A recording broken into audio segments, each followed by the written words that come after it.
여러분들 행동하는 그리스도인은 행하는 믿음과도 아주 밀접한 관련이 있습니다. 저는 2015년도 1월을 그렇게 시작을 합니다.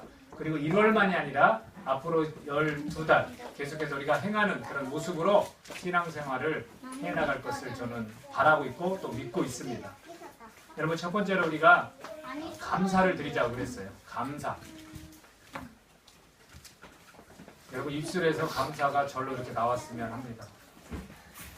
우리 가정 때문에 우리 가족이 있어서 감사하고 친구가 있어서 감사하고 직장이 있어서 감사하고 하나님 앞에 예배 드릴 수 있어서 감사하고 지은지 공동체가 있어서 감사하고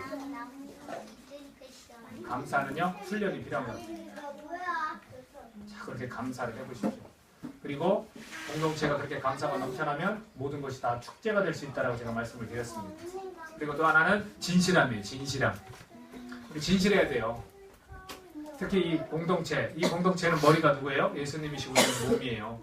그 거룩한 분 때문에 우리가 지시를 받고 이 몸이 움직이는 거거든요. 근데 그 몸에 속해 있는 우리 지체가 진실해야 돼요. 그래야 하나님의 역사가 나타납니다. 그래서 그 진실하지 못하게 하는 그 방해거리들에 대해서 근본적인 것들에 대해서 이야기를 했어요. 그것이 자기 옹호라고 그랬어요. 그죠?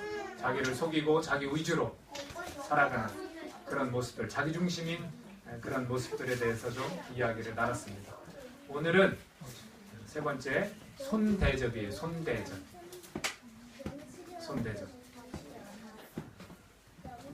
오늘 예배를 기쁨센터, 꿈센터 잘 드리면 임지연 사모님이 뭐를 선물 준다고 혹시 안 했어요? 비타민 준다고 했어요. 아 비타민 주신대요. 꿈센터는 항상 잘 드려서 받을 것 같고 기쁨센터 오 저쪽에서 어디 대답을 했네요. 자 예배를 잘 드리면 임지연 사모님이 맛있는 비타민 준대요. 비타민 만화 그림 이렇게 그려있는 비타민 알죠? 아 그 비타민을 주신대요. 잘할 수 있죠? 조금만 잘 참아요. 이솝의 이야기 중에 여우와 두루미 이야기가 있어요. 알아요? 호준이? 여우와 두루미 잘 들어봐. 옛날에 여우와 두루미가 살고 있었어요. 목소리가 좀 더 애들한테 해주면 좋은데 살고 있었어요. 여우와 두루미가 살고 있었어요. 조심하세요. 엄지유 엉덩방아를 쪄요. 근데 어느 날 여우가 두루미를 초대했어요. 자기 집에 초대해서 맛있는 요리를 해줬어요. 두루미가 문을 스르륵 열고 들어가니까 맛있는 냄새가 솔솔 났어요. 두루미야 어서 와. 야, 이 테이블에 앉아. 하고 맛있는 음식을 내왔어요. 근데 그 음식은 접시에 놓여 있었어요. 여우가 두루미한테 맛있는 음식인데 맛있게 먹었으면 좋겠어 하고 여우가 음식을 먹었어요. 근데 두루미는 얼굴이 찡그러져 있었어요. 두루미는 입이 어떻게 생겼어요? 그렇죠. 뾰족해서 이 접시에 있는 거를 뾰족해요. 네? 기다려요. 그렇지. 길다랗고 뾰족해요. 그래서 이 길다란 것으로 입으로 접시에 있는 거를 먹으려고 했더니 안 되는 거예요. 속상했어요. 그리고 두루미가 속으로 생각했어요. 아 음식은 정말 맛있는데 나는 못 먹는구나. 다음에 두고 보자. 나도 여우한테 갚아줘야지. 그리고서 그냥 집으로 돌아갔어요. 그리고 시간이 한참 흘러서 두루미가 여우를 초대했어요. 여우를 초대해서 식사에 초대해서 맛있는 음식을 만들었어요. 여우가 기분 좋게 두루미 집에 찾아갔어요. 떡떡떡 여우야 어서 와. 내가 준비한 음식이야 하고 맛있는 음식을 내놨어요. 근데 그 음식이 어디에 담겨 있었어요? 긴 그릇에. 이런 긴 병에 담겨 있는 거예요. 두루미를 딱 만든 그릇에. 이런 병. 시청각을 또. 우와. 이런 병에 음식이 담겨 있는 거예요. 그러니까 두루미는 입이 어떻게 생겼어요? 길고 뾰족한 거예요. 그래서 두루미는 이렇게 음식을 맛있게 먹었어요. 여우야 너도 먹어. 근데 여우는 어떻게 생겼어요? 입이 뾰족하고 길지가 않아요. 여기 목사님 입처럼 이렇게 생겼어요. 그래서 이 속에 음식을 먹으려고 했더니 먹을 수 있어요? 못 먹어요? 못 먹어요. 그렇죠. 못 먹어요. 그래서 속상했어요. 여우가 속상했어요.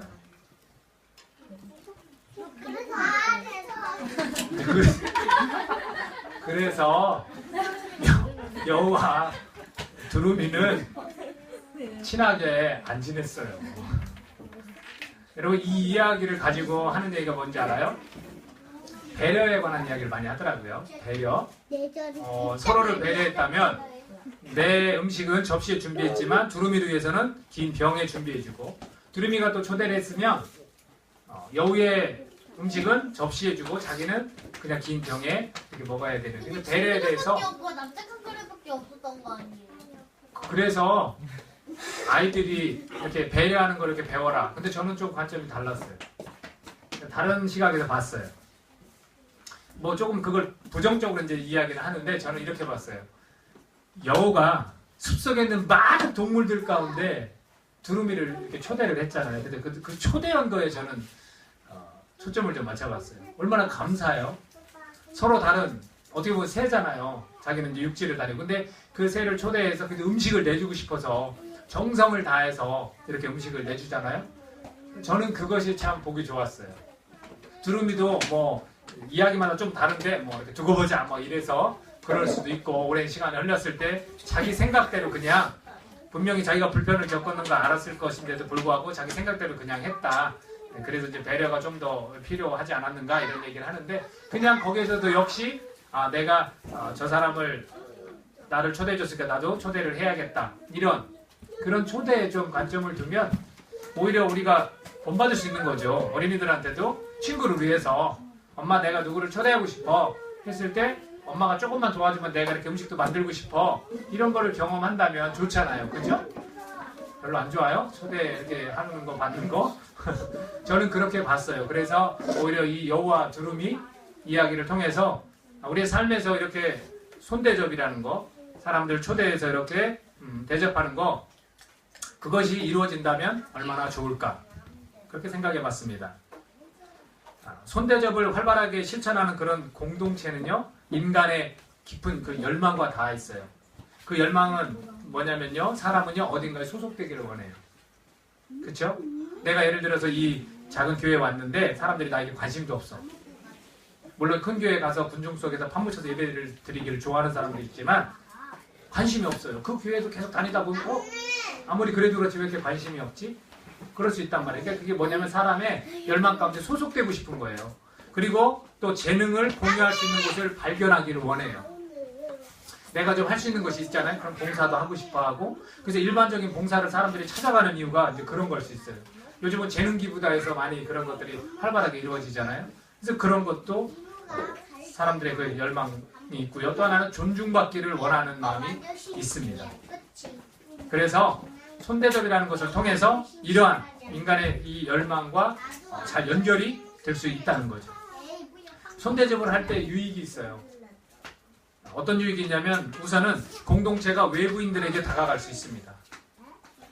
손대접을 통해서 믿지 않는 자들을 초대를 할 수 있죠. 공동체 내를 초대도 할 수 있지만 우리 집으로도 초대도 할 수 있습니다. 그리고 또 하나는 내적 강화를 이 내적인 관계를 강화시켜요. 그러니까 교회 내 공동체에서 서로 이렇게 초대를 해보세요. 제가 한번 도전한 적 있잖아요. 여러분 서로 이렇게 초대해보세요. 예를 들면 청년들도 내 방이 자취방이지만 초대해서 라면 한번 끓여줘 보세요. 그 일을 한 거와 그 일을 안 하고 지내는 거는 차이가 굉장히 큽니다. 그 일을 했을 때는 관계가 급속도로 가까워져요. 그냥 라면 하나만 끓여줘. 그런 게 이 마음에서 사람들을 받아들이려는 환대하려는 그런 마음 때문에 그렇습니다. 제가 전에 교회에서 청년들을 담당한 적이 있어요. 꽤 오래됐죠. 한 8년 이상이 된 것 같아요. 8년이 더 된 것 같아요. 상희자매 너 엘리메시 때 몇 살이었죠? 지금 20살이면 10년이 됐습니다.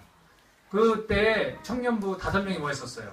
제가 처음 부임했을 때 청년부를 맡아달라 부탁을 받고 모여라 할 때 5명이 모인 거예요. 그리고 나이가 많은 청년들하고 나눴는데 저는 나이가 어린 청년들을 맡았어요. 그때 결혼하고 33살인가?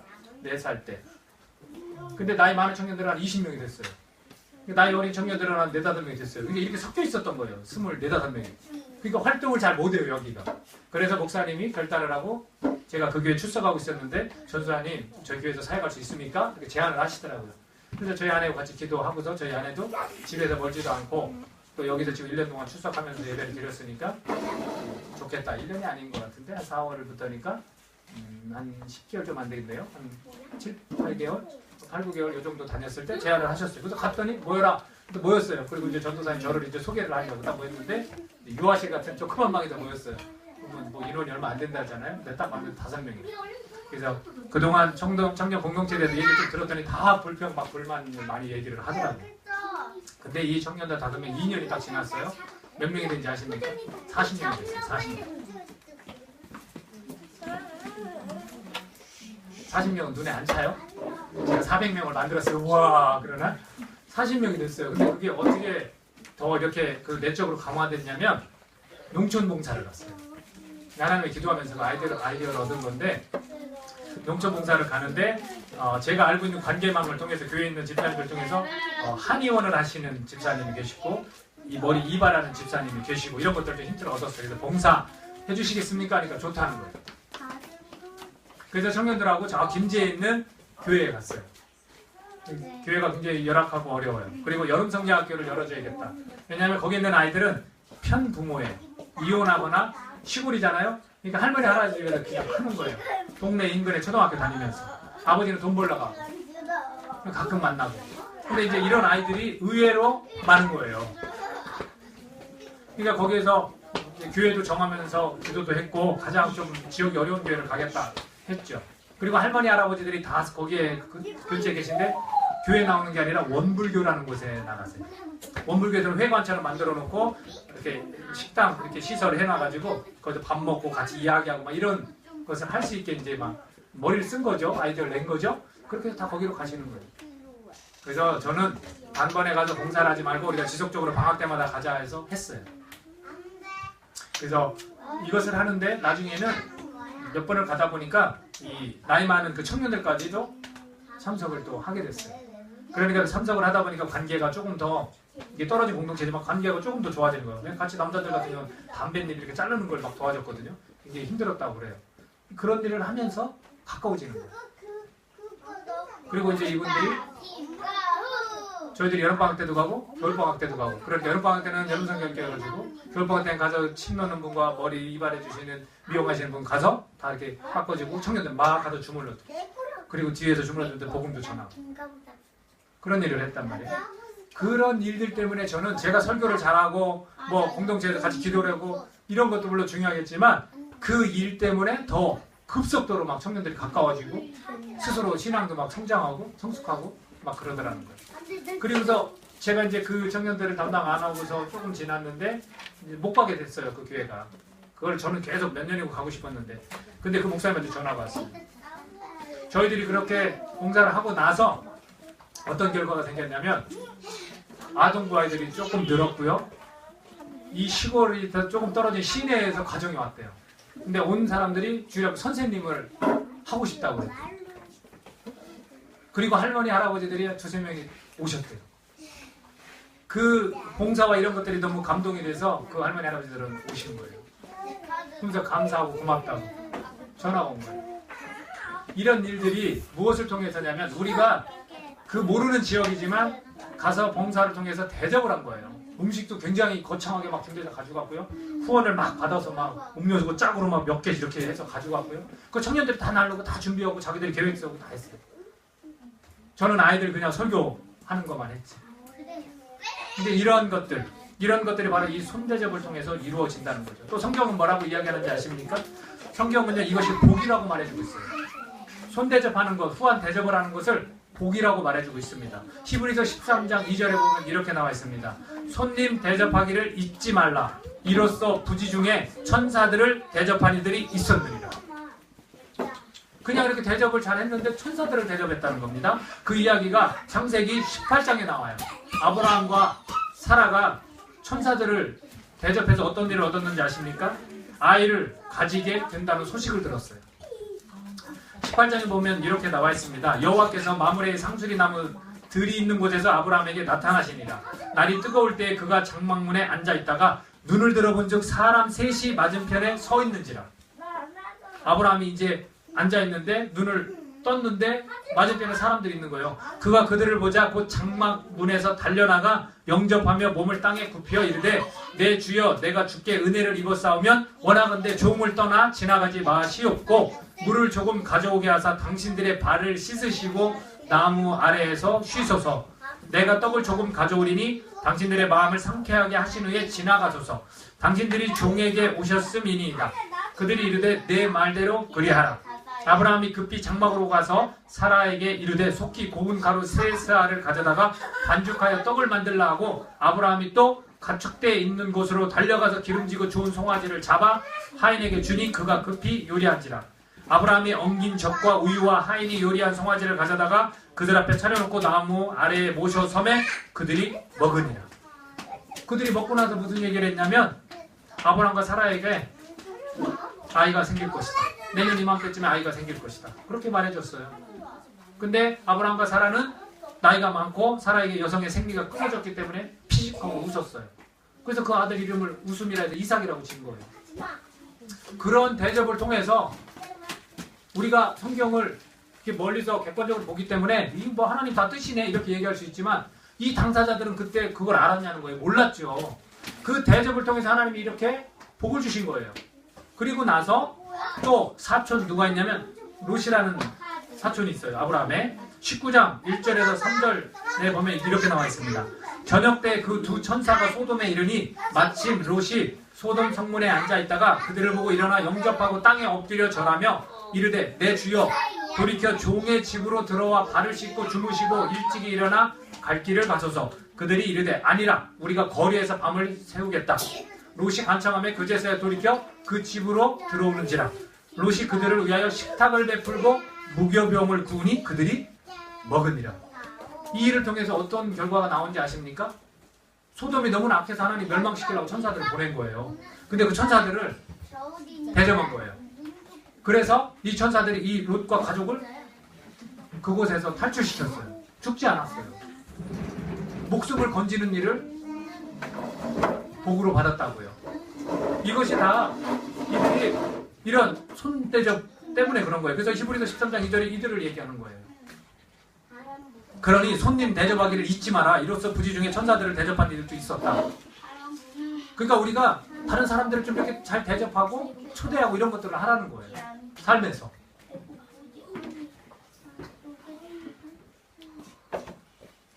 하나님도 예수님도 역시 이러한 모습을 우리에게 보여주고 있어요.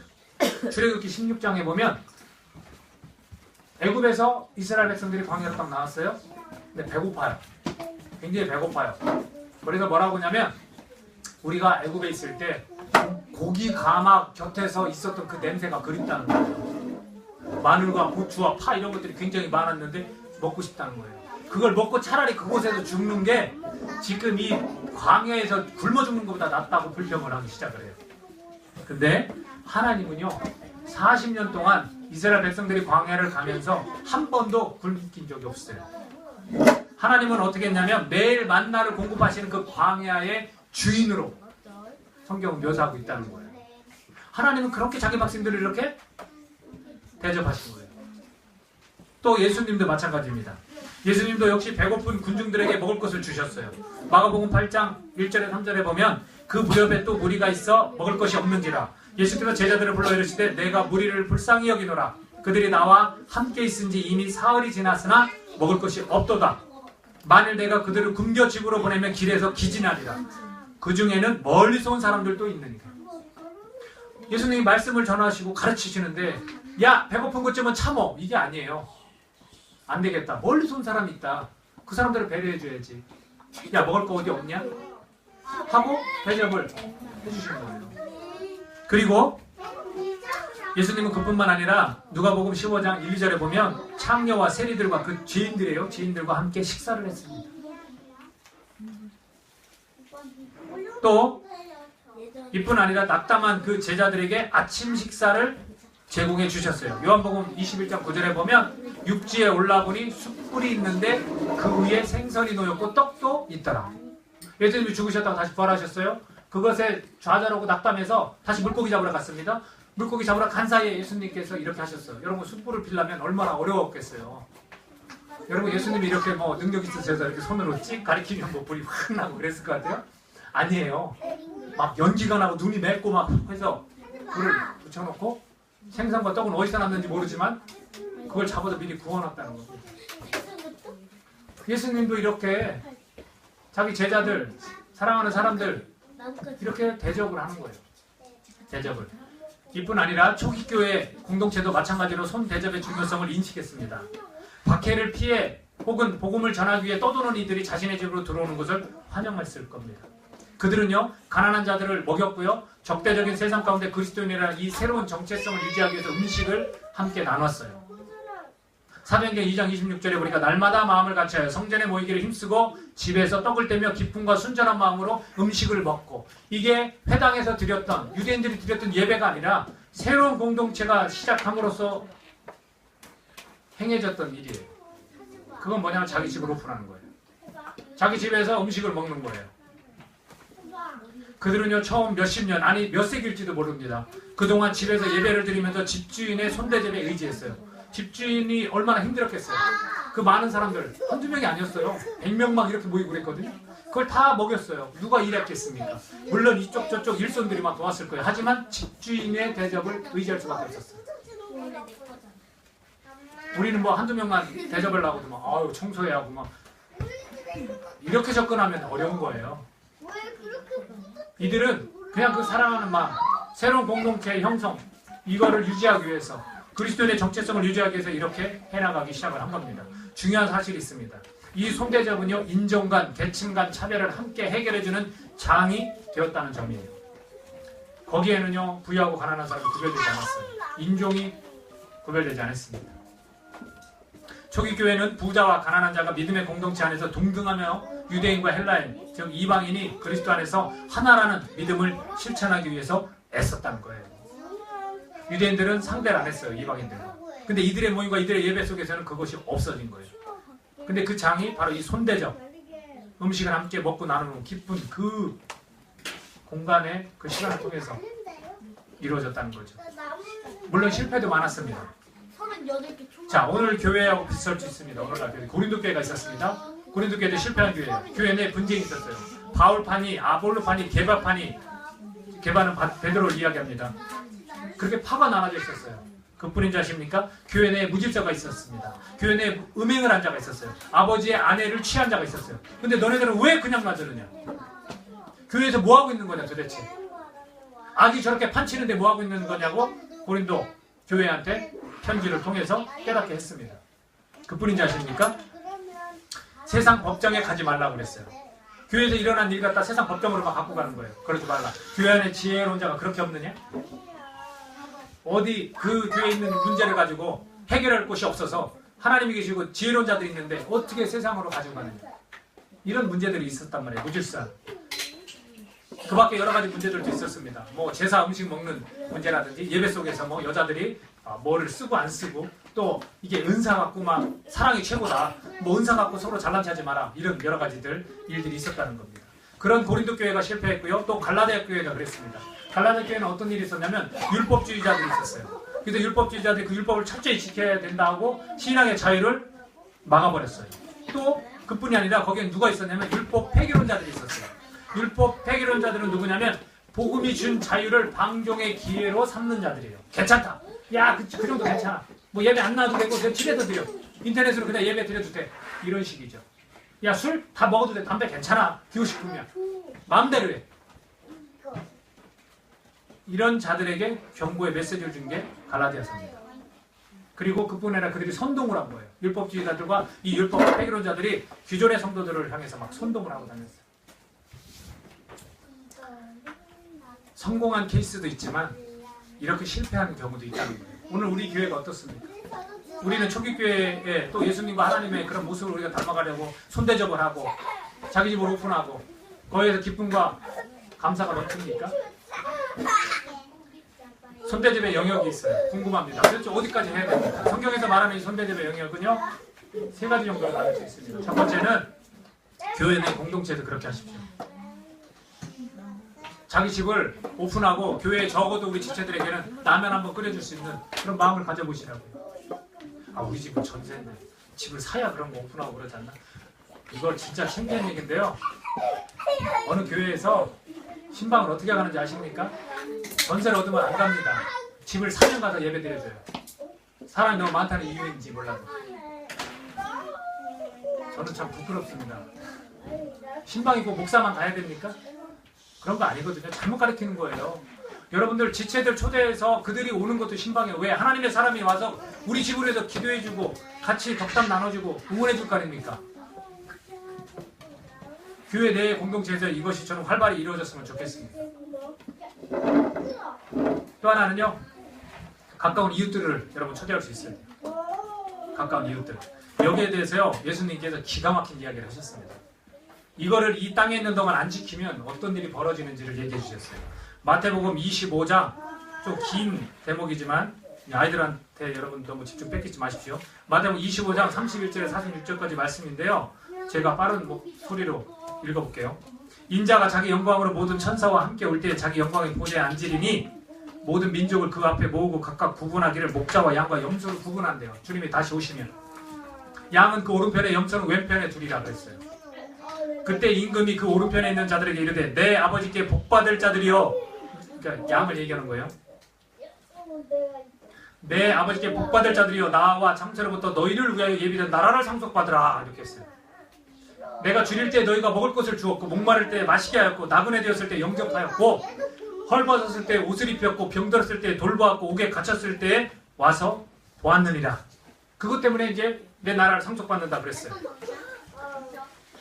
이 말을 듣고 의인들이 뭐라고 얘기하냐면 주여 우리가 어느 때 주께서 줄이신 것을 보고 음식을 대접하였으며 목마르신 것을 보고 마시게 하였나이까. 자기는 예수님 지금 보는데 그런 적이 없거든요. 그러니까 물어봤어요. 궁금해서. 어느 때 나그네 되신 것을 보고 영접하였으며 헐벗으신 것을 보고 입혔나이까. 어느 때 병드신 것이나 옥에 갇히신 것을 보고 가서 배웠나이까 하리니 그렇게 말했습니다. 그랬더니 임금이 대답하여 이르시되 내가 진실로 너에게 이르노니 너희가 여기 내 형제 중에 지극히 작은 자 하나에게 한 것이 곧 내게 한 것이니라 하시고. 예수님께 한 것이 누구한테 한 것이라고요? 내 주변에 있는 가까운 이웃에게 한 것이 예수님께 한 거라는 거예요. 그리고 왼편에 이제 염소 라고 표현된 왼편에 있는 자들, 왼편에 있는 자들에게 이르되 저주를 받은 자들아 나를 떠나 마귀와 그 사자들을 위하여 예비된 영원한 불에 들어가라. 내가 줄일 때 너희가 먹을 것을 주지 아니하였고 목마를 때 마시게 하지 아니하였고 나그네 되었을 때 영접하지 아니하였고 헐벗을 때 옷 입히지 아니하였고 병들었을 때와 옥에 갇혔을 때 돌보지 아니하였느니라 하시니. 이제 이 염소 편에 서 있는 염소라고 표현된 이 사람들이 대답해서 말했습니다. 주여 우리가 어느 때 주께서 줄이신 것이나 목마르신 것이나 나그네 되신 것이나 헐벗으신 것이나 병드신 것이나 옥에 갇히신 것을 보고 공양하지 아니하더이까. 주님 본 적이 없다는 거예요. 그랬을 때 이에 임금이 대답해서 말합니다. 내가 진실로 너에게 이르노니 이 지극히 작은 자 하나에게 하지 아니한 것이 곧 내게 하지 아니한 것이니라 하시니 그들은 영벌에 의인들은 영생에 들어가리라 하시니. 간단해요. 대접 안 하고 살았다는 거예요. 이웃들을 그냥 놔뒀다는 거예요. 여기에서 말하는 지극히 작은 자는 누군지 아십니까? 보잘것 없는 자를 말합니다. 보잘것 없는 자를 그냥 지나쳤다는 거예요. 이 가까운 이웃들을 여러분들 초대하고 대접하시길 부탁드립니다. 그게 곧 주님께 하는 거예요. 그 사람께 하는 게 아닙니다. 그리고 또 한 부류와 이 가까운 이웃들과 연결이 되어 있는데 누구냐면 스트레인저예요. 나그네예요. 낯선 사람들을 손대접하는 거예요. 낯선 사람들. 누가복음 14장 12절에서 14절 아마 있을 것 같은데 제가 읽을게요. 여러분 눈으로 보십시오. 자기를 청한 자에게 이르시되 내가 점심이나 저녁이나 베풀거든 벗이나 형제나 친척이나 부한 이웃을 청하지 말라. 두렵건대 그 사람들이 너를 도로 청하여 내게 가품이 될까 하노라. 잔치를 베풀거든 차라리 가난한 자들과 몸 불편한 자들과 저는 자들과 매인들을 청하라. 그리하면 그들이 갚을 것이 없으므로 내게 복이 되리니 이는 의인들의 부활 시에 내가 가품을 받겠음이라 하시더라. 예수님은요 반문화적인 실천을 요구하시는 분이에요. 문화적인 측면에서 어떻게 초대해야 됩니까? 친구 초대해야 되고요. 나하고 관계된 사람들 초대해야 됩니다. 직장에서 내가 승진하려면 누구한테 잘하듯이. 근데 주님은 그렇게 하지 말라는 거예요. 언젠가 네가 또 갚아야 되기 때문에 복이 안 된다는 거예요. 그거는. 내가 헐벗고 맹인들, 저는 자, 외로운 자들을 초대해서 내가 음식을 대접하면 그 사람들 나한테 갚을 길이 없다는 거예요. 그럼 나는 어디서 받는다는 거예요? 이 대접한 거를 하나님이 주신다는 거예요. 이게 복이 아니고 뭐겠습니까?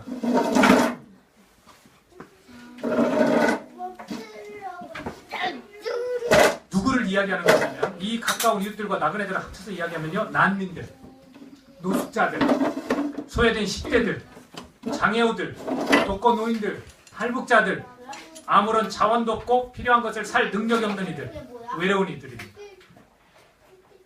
제가 쪽방촌에 가는 이유가 뭔지 아십니까? 그 일환으로 손대전의 일이 바로 이 쪽방촌의 일입니다. 제가 재미난 걸 발견했어요. 쪽방촌에 가려면 우리가 자원이 많아서 막 이렇게 해야 되잖아요. 저희들 작은 교회고 사실 재정도 막 빵꾸나고 뭐 이렇게 제가 사람이 못 볼 때도 있어요. 근데 어떻게 이 일을 감당하냐고요. 근데 재미난 걸 발견합니다. 사람들에게 도움을 요청하면요, 다들 관심이 있어요. 저희 교회 말고도 여러분들한테 관심 있어도 옷도 지금 다 다른 곳에서 얻어서 겨울 점퍼 이거를 갖다 드렸어요. 조금 이렇게 너무 더럽거나 이게 찢어진 거는 꿈에 가서 다시 갖다 준 게 아니라 다 버려버렸어요. 저는. 좀 깨끗하고 제가 또 입어도 괜찮은 많은 것들을 갖다 드렸는데 사람들이 그렇게 많이 동참을 한다는 걸 발견했어요. 이분들이 저한테 뭐 갚을까요? 성경의 원리대로면 저는 어디서 상을 받습니까? 이 재미로 사는 거예요. 그렇잖아요. 이 재미로.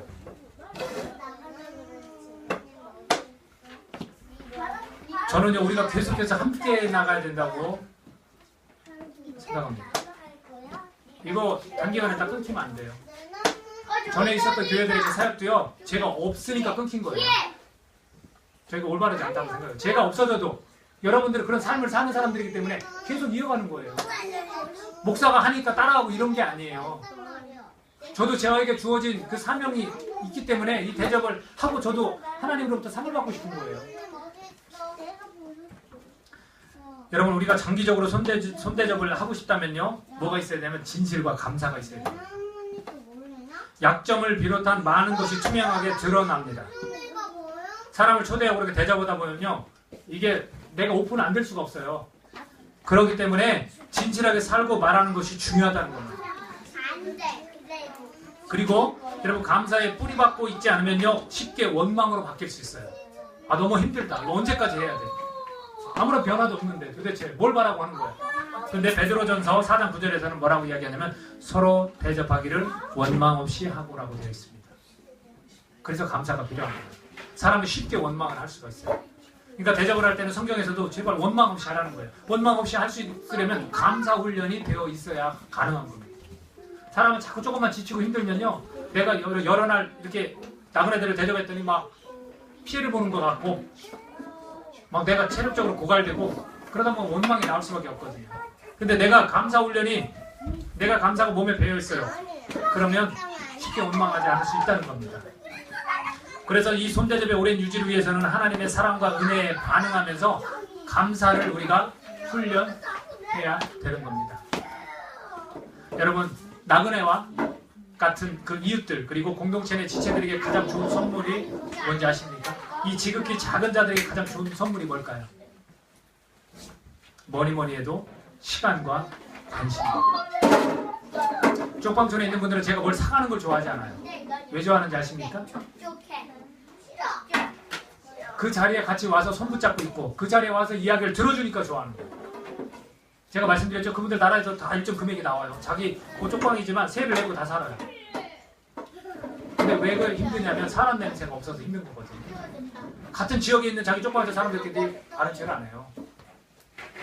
그게 이제 충분히 이해는 되지 않습니까? 자존심 같은 것도 있을 것이고 그게 쉽지 않아요.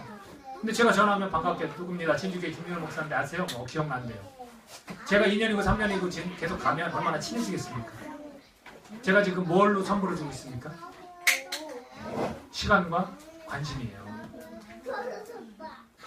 여기에 초점을 맞추고 이 선물을 주고 싶어서 사람들을 초대하는 거예요. 근데 우리는 자꾸 너무 이렇게 체면 문화, 이렇게 내적인 걸 자꾸 보니까 음식이 막 예쁜 접시에 놓여져야 되고 음식 많이 먹어보지 않은 거 막 차려야 되고 막 레시피 막 뒤져서 막 해야 되고 이게 어디 선물입니까? 부담이지. 말했잖아요. 그 사람 초대해서 그렇게 해놓으면 이 사람 다음에 초대하면 라면 끓여주면 그게 말이 됩니까? 나는 이렇게 차렸는데 넌 라면을 끓여줘? 어디 단무지를 내놔. 말이 안 되는 겁니다, 여러분. 접근 자체가요. 철저히 인간적인 방식으로 사람들을 초대해서 자기는 못 푸나고 그러는 거지 성경적으로 그런 건 아닙니다. 저는 우리가 이런 시간과 관심을 가지고 그 선물을 줬으면 좋겠어요. 제가 우스갯소리로 우리 전사님, 하전사님, 제가 이렇게 여러분들을 이제 기도를 하잖아요. 근데 이상하게 하루는 감동이 와요. 하전사님이 처음에 부임해서 신방을 했을 때 자기 집 한다고 하고 안 했어요, 그때까지. 괘씸해서 그러는 게 아니라 뭐 사정이 있으니까 안 하겠죠. 근데 기도를 하고 있는데 그냥 기도해주고 싶더라고요, 그 집에 가서. 처음 든 생각이에요. 신방할 때는 물론 당연히 가서 말씀도 좀 찾아보고 이 말씀이 이 가정이 이루어졌으면 좋겠다고 준비할 텐데 그때는 이제 이미 지났죠. 1년이 다 지났죠. 그러면서 기도하는데 그냥 가서 기도해주고 싶다고. 우리 아내하고 아이들 다 알고 저 혼자 가서. 근데 연락을 했더니 집에 없어요. 근데 그것이 부담이 된 건지 몰라도 다음날인가 다다음 날인가 3시간 동안 집을 대청소했대요. 이제 목사님 언제든지 찾아오십시오. 이제 이렇게 하려고. 근데 지금은 마음에 안 들어요. 이제 가서 기도해주겠다 이런 마음 지금은 안 들어요. 제가 제 뜻대로 하는 게 아니라 이게 성령께서 그 주실 때가 있어서 딱 그런 마음이 딱 갑자기 들 때가 있거든요. 제가 간혹 볼펜도 가서 막 기도하잖아요. 그냥 뭐 가서 그냥 그렇게 하는 거예요. 뭐 제가 복을 빌어주는 거 외에 뭐 할 일이 뭐가 있겠습니까? 뭐 옷을 팔아주겠습니까? 뭐. 응?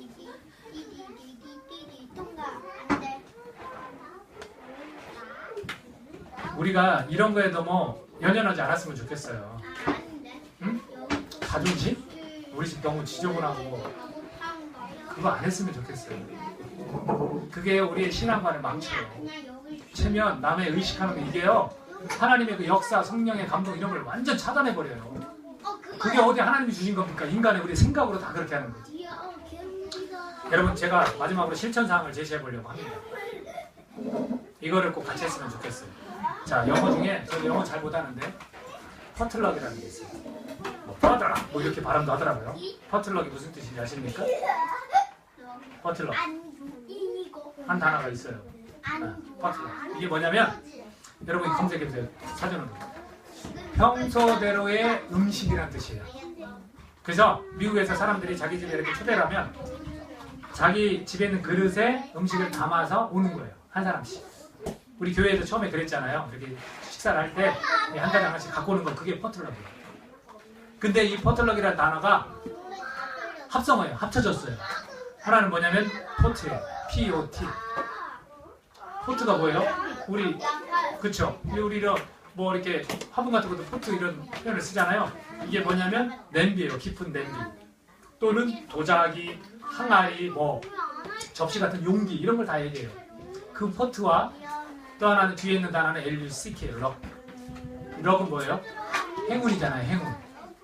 접시에 이렇게 담아오는 것은 행운이라는 거예요. 접시에 우리가 음식을 이렇게 담아가면 무슨 일이 나도 난다는 거예요. 좋은 일이 생긴다는 거예요. 이게 음식에 그만큼 중요하다는 거거든요. 손대접이 그렇게 중요해요. 여러분 이거 실천해보세요. 예를 들면 내가 내 집으로 사람들을 초대해요. 이들은 야 그냥 와 하지 말고 야 뭐 사오지 마 우리 이런 표현 쓰잖아요. 그러지 말고 야 너네 접시에 음식 하나씩만 갖고 와. 내가 우리 집 공간은 내가 오픈을 할게. 음료수는 내가 준비할게. 차는 내가 준비할게. 얼마나 좋아요. 부담 안 돼. 시간과 관심이에요. 어떻게 지내? 어려운 일은 없어? 나는 그래도 크리스찬인데 너희도 좀 기도해 줬으면 하는 거 있으면 얘기해 줘. 얼마나 좋아요. 이걸 실천해보자고요. 제발 여기 서로들 보세요. 서로 보세요. 서로 얼굴 좀 보세요. 저 인간 내가 저 인간 내가 초대해야지. 자, 저 보세요. 응? 저 인간하고 한번 깊이 있게 대화해봐야지.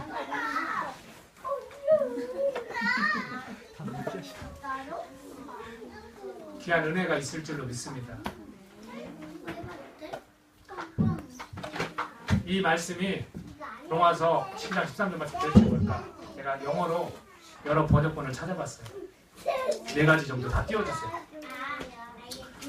저는 이 다른 번역본들 통해서 다시 한번 그 말씀 원리를 깨닫고 순종하고자 합니다. 보십시오. 이거 이렇게 손으로 막 이렇게 자, 이쪽으로 와서 이동해서 자 보십시오. 이게 지금 여러 가지 번역본들이에요. 알죠? BBE, NRSV, YLT, NIV 뜻이 조금씩 다 다르죠. 여러분들 영어 잘하시니까. 근데 끝에 거만 봤어요. 끝에 거. 필요한 것을 성도들에게 공급하라는 것을 오늘 말씀에서 사실은 좀 제외시키고 뒤에 것만 보자고요. 사실 우리 공동체가 이 말씀 하나만 갖고도 굉장히 길게 얘기할 수 있어요. 성도들이 필요한 것들을 우리가 좀 이렇게 공급할 수 있는 그런 공동체가 되어야만 해요. 그걸 원하세요. 하나님께서. 그러나 그 뒤에 거는 뭐냐면 보십시오. Ready to take people into your house. 너의 집으로 이 사람들을 안으로 들일 준비를 하라는 거예요. 그게 지금 손대접이에요. 또 보시죠. Extend hospitality to stranger. 나그네를 이게 후대예요. 후대. 네? hospitality 이게 hospitality 이게 후대. 여기 손대접이라는 그런 뜻이에요. 그러니 뭐라고 했냐면 스트레인저는 아까 말했잖아요. 나그네들, 낯선 사람들에게 손을 뻗으라는 거예요. 그래서 후대하라는 거예요. 손을 좀 내밀라는 거예요. 그리고요, 그 다음 이 밑에는 뭡니까? hospitality, forging. forging은 무슨 뜻이냐면 추격하다, 추구하다, 속행하다라는 거예요. 접대를 빨리 진행하라는 거예요. 성경에도 그렇게 이야기하고 있어요. 속해라. 그걸 추구해라. 그리고 마지막에 NIV에서 뭐라고 했습니까? practice hospitality. 뭐라고 이야기하는 겁니까? 이것도 역시 실행하라는 거예요. 여러 가지 뜻이 있습니다. 환대, 후대를 항상 하기. 습관이에요. 항상 하라는 거예요. 연습하라, 훈련하라는 거예요. 접대하는 걸 연습하고 훈련하고 실행하라는 거예요. 기도하기 원합니다. 이 시간 같이 기도합시다. 여러분들, 우리의 이 손대접의 영역이 굉장히 많아요. 공동체 내에도 있고요. 가까운 이웃들도 있고요. 근데 성경에서 오히려 친척, 부유한 사람들은 절대 초대하지 말래요. 그 말씀 뜻을 잘 이해하길 바라요. 갚을 것이 있는 경우가 생기지 않도록 오히려 갚을 수 없는 사람들을 대접하라는 거예요. 그래서 너에게 상이 있도록 하라는 겁니다. 지극히 작은 자, 보잘것 없는 자, 소외된 자 그 한 사람이 곧 예수님한테 하는 거라는 거예요. 그 사람이 예수님은 아니에요. 하지만 예수님은 그 한 사람을 대접한 것 중에서 내가 너를 의인의 자리에 앉히겠다는 겁니다. 사랑하는 여러분, 우리가 이거를 이렇게 항상 할 수 있도록 추구하고 속행할 수 있도록 손을 뻗을 수 있도록 내 집을 오픈할 수 있도록 준비되는 거, 이것이 하나님의 말씀입니다. 우리 이거를 실천합시다. 손대접하는 거 바로 해보자고요. 이번 주에도 정말로 우리 공동체 내에서라든지 조금 외롭고 힘들게 사는 분이 있으면 한번 초대해보세요. 같이 기도하겠습니다.